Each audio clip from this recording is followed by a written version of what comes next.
Yes.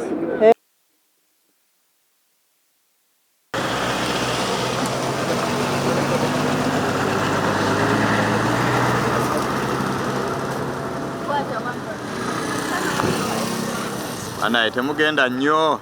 Wampamba. Wampamba mujje tukolere eno.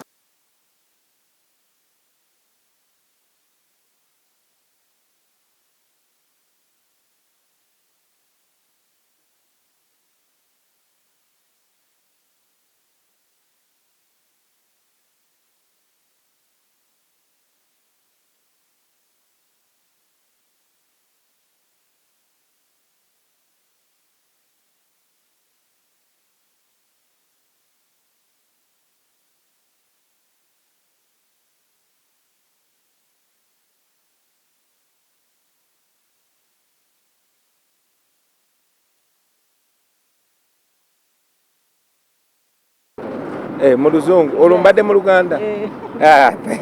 Sorry. The fact that this is not the first time. We remember 36 members of the FDC were abducted from Kenya and illegally brought back to Uganda and charged.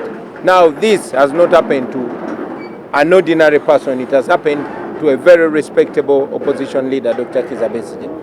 It goes further to show us that Kenya is no longer a safe haven. We used to look at Kenya as a safe haven for dissidents in Uganda, especially that it had a certain degree of respecting the law.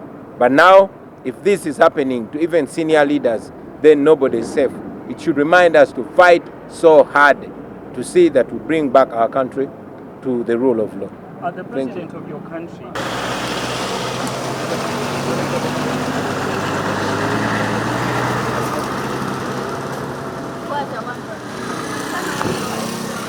Anaye temugenda nnyo.